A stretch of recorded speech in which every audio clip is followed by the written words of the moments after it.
Yo, what's up, everybody? Welcome to NXT with Najee, a part of the Wrestling Heroes and Insider podcast, aka The Whip Show. And yo, this is episode 10. This is officially the Stand and Deliver match card pre-show part 1. Part 1. We're going to do this in 2 parts. But guess what? In this episode, I went back in my bag. The very first guest we ever had on NXT with Najee, my boy Ryan, is in the building via Zoom today, coming from Baltimore. What's up, Ryan? What's going on, bro? What's going on? Good to be back. Good to be back. Hope everything is good with you. Oh yeah, man, things have been good, brother. I'm just, prepping up for the summer as I don't know if I've told the audience yet, but I'm getting ready to head up to the Poconos to work with some kids and stuff like I used to for the summer. Try to get back to, whatever community I can. But yeah, I'm just, I'm prepping for that, prepping for WrestleMania weekend, which is literally right around the corner. I can't believe I'm just days away from that, man. But how have you been? Right. How have you been? That's the question. Man, I've been good. I've just been kind of laying low, just been chilling, honestly. Just been kind of dipping my hand in a couple different things, designing t-shirts, working on websites. But overall, I feel like I've been good. Actually looking forward to later this year, September, I'll be back in Florida. So, All right, man. You mean like back like permanently, or you coming no, back to back like for a visit. visit? Yeah, back Okay, for a okay. visit. Actually, back for probably like a week and a half, 2 weeks. My mom is having an event for my brother down there, so I'll be back to visit. So I definitely want to try to see the group while I'm there.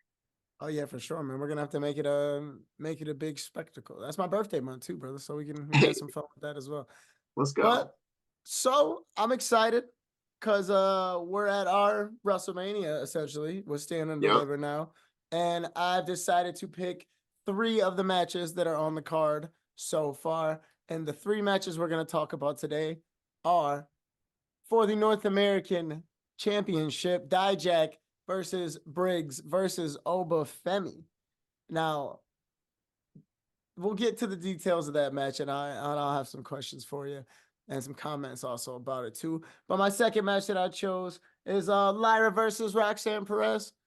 I think that being present there as NXT Renegades, I think that'll be a lot of fun for us to talk about as well. Then last but Yeah. not least, you remember last time I had you on the show, I asked you a question about Trick and Mello. Yeah. And the question was, if Mello didn't do it, who did? And we found out Mello did it. So Hmm. we're gonna save that match for the last one we talk about here. All right. So we got Obafemi retaining, I hope so, retaining his title. That's what I'm gonna say it as. But we got him defending his title against Briggs and Dijak. Now, I think Oba's story as a champion has been a lot of fun. I think we all thought he was gonna originally go for that NXT title with his contract, but shocked the world and boom, he's been a fantastic champion who has been crazy dominant so far in all of his, matches where he's retained. But when it comes to somebody like Dijak, who's a big dude, what do you think that Dijak brings to the table? What do you think that makes him a potential person to end that reign? I think something that Dijak brings to the table. I mean, honestly, he's a good wrestler. I can't really say too many bad things about his matches overall. I think he's been pulling out a lot of crazy things as of late just to show us how much of a good wrestler he is, which I really Mm-hmm. appreciate. So I think just having him in that match, just in general, he'll definitely pose a challenge to Oba, especially like you said, him being a bigger person. I think we've only really seen Oba kind of go up against not really like smaller guys, but just guys that aren't, built the same way as he is. So to see him go against someone that's more on his level, I think that'd be very entertaining for sure. Yeah, like I think that Dijak's power and like you mentioned earlier, he's done some things that have really opened our eyes to his abilities. He has like Mm-hmm. zero fear, and he's already been on the big stage somewhat, being on the Mm-hmm. main roster for a little bit and being Yeah. featured on, weekly television. But when it comes to Briggs now, we got another big guy. So this is a powerhouse, big, giant, heavy match. And Mm-hmm. to me personally, and I know that some of the people in our circle think that he's main roster ready. And now that he's kind of doing his own thing as a singles performer, how do you feel about that? Do you think that he's ready to really have that breakout? Because if Oba doesn't retain, I'll say right now that he's probably my pick to win that match if Oba doesn't retain. I would probably have to agree with you. I would definitely say I was on board when they went with that storyline of, Briggs and Jensen and them, kind of going their own ways. I was very interested to see what each of them did. I think I don't want to say that Briggs is main roster ready. I would say that he's close to it. I would definitely want to see a little bit more of what he does as a single star in NXT before they do that call up. But I think having him in that match would definitely be good because he also brings that power element. And just like with Dijak, I feel like he has a chip on his shoulder, and so he's coming out with something to prove. Yeah. All right. So my final pick officially, I'm gonna say is Obafemi retains. What's your final pick? I would probably have to say Oba retains. If he doesn't retain, honestly, I'm probably gonna have to go the opposite of what you said and probably pick Dijak. Just because he's been around for a minute, and I think, like I said, I feel like he has more of a chip on his shoulder, and I think honestly he's been doing enough to prove that he deserves a little bit of a title run down there. Yeah. All right. Well, you heard it here. So we're gonna move on now to my second pick for our part one of our pre-show here for the match card. We got Lyra versus Roxanne Perez. Now, we talk about it every week.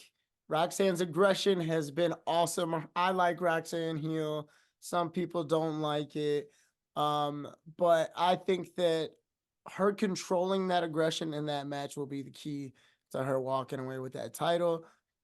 I do think she has to be aggressive. If she lets off for 1 second, Lyra's going to kick into that gear that we saw her kick into against Becky.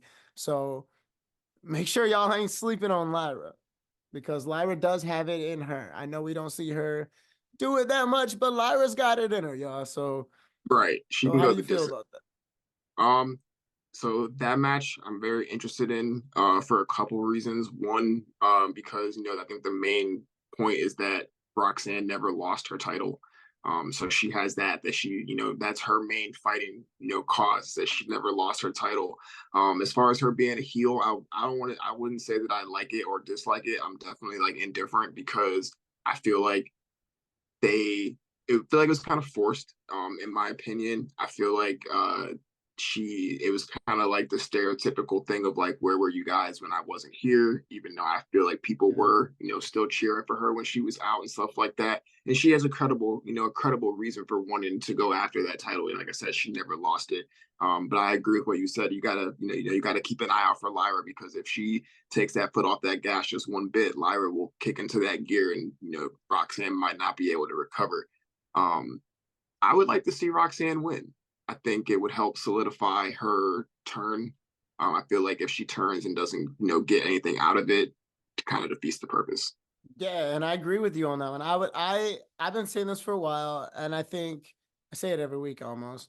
I think that Roxanne's gonna get one more reign as champion. Like I believe she does deserve it after not losing her title, after giving so much to where she just physically couldn't even do it anymore. Like Mm-hmm. that's that says something right there about your dedication, and that reminds me a lot of Seth, and even how Seth is performing as the heavyweight champion. Like it Yeah. reminds me a lot of that. So my my question is, win or lose, do they keep her on NXT or does she go to the main roster afterwards? Because as champion, I could see her staying for a little bit, obviously not a crazy long run, and still moving up. But say she loses and Lyra retains, does that mean Roxanne's still gonna move up, or does that mean that they feel she needs to wait on NXT a little bit longer?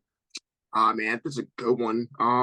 I would probably have to lean more towards her going up to the main roster, simply because of kind of what you just said about like that showing that she had where she gave everything that she could. I think that in itself showed that she's ready to perform on that bigger stage, letting people know, okay, like I can be this fighting baby face, I can be this underdog. And that's why, like I said, I feel like if they're gonna stick with this heel turn, she has to win in order for it to solidify. So I feel like if she wins, she stays on NXT for that small run just to kind of make up for the time that she lost when she wasn't there. But I think that if she loses, the only real thing that she can do is go main roster because she kind of did everything else already in NXT. Yeah. All right. Hi, man. So here it is. We're back. We're right back to where we were in January, except this time some questions have been answered. We got answers. Some plans have been exposed, and some trickery, no pun intended, is afoot. So we got Trick versus Mello, in which I believe is the main event. I've read some articles to where it should be the main event. It is the main event, I guess. I don't know if that's official, like I said, but wow. What a story this really is, bro. Like all of it all together. From Trick just even being down with Melo through everything and having his back. And some of the entrances that Trick has even helped Melo with just to make him be him. You know what I mean? Mhm. Like it's a full-fledged, full circle story of like, do you have my back the same way I have yours? Like, Right. why can't you love me when I shine the same way I loved you when you shine? Hmm. And now it's just like the question is this Trick's time to shine? Like, is this his time to shine? Or will they have Melo shock the world and pin Trick? So I feel like this one could honestly go either way. Um, I could see the shock win for Melo kind of on the same slate as Roxanne. You know, they kind of just turned him heel. So it's like if he turned heel, turn on his boy, and then Trick immediately gets the revenge, kind of cuts that story short. And then it's kind of like, okay, what does Melo do as a heel after that?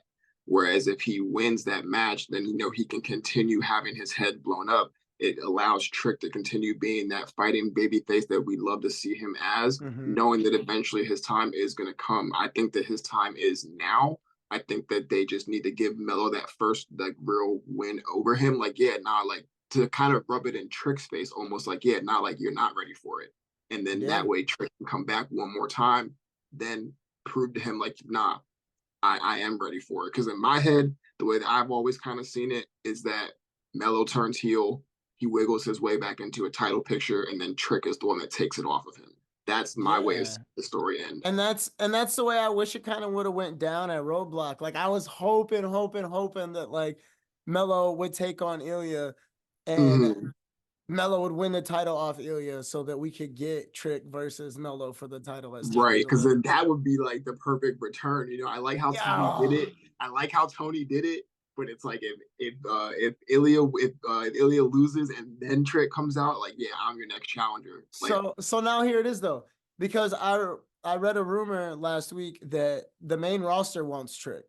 So okay, now if the main roster takes Trick and Melo, that kind of gives me more of an explanation as to why Tony D is now probably gonna, well, I'm not gonna say anything because I want to wait. I want to save that for the next, part two.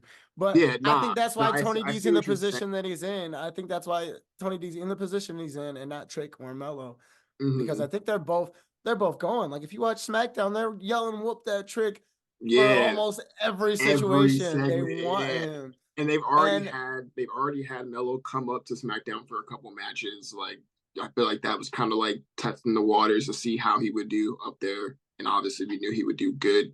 The only thing about that is like I feel like there it could be a thing of like, okay, one of them thought that the chapter or the story ended in NXT, but they could be the type of people where it's like, nah, like they're gonna have a lifelong rivalry now. Like no matter where they end up, they're gonna always yeah, end up crossing paths type of thing. I think they're both gonna end up on the same show.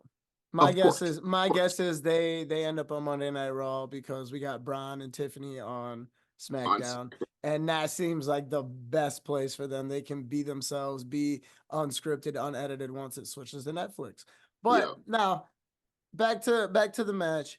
What is this? What do you think that this will really mean for Trick? Like, do you think since that rumor's going around that we will at least get to see him with a title run before he gets called up, or do you think that it's gonna be like right after Stand and Deliver, dude?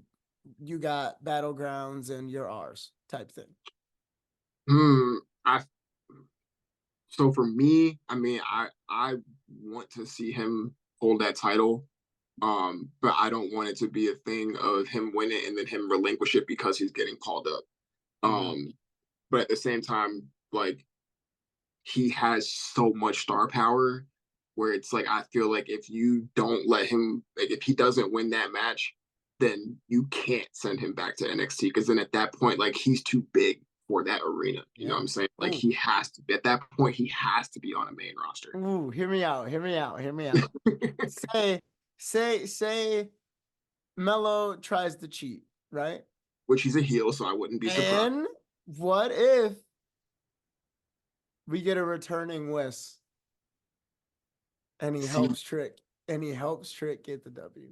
See, that would be crazy. But the only reason why I don't see that happening is because Wes really never had anything to do with that story. His whole thing was Yeah. like, I had to relinquish the title. Like I was hurt. I want to go back for a title again. If anything, I see him coming back and facing off with whoever wins that Tony D'Angelo Ilya match.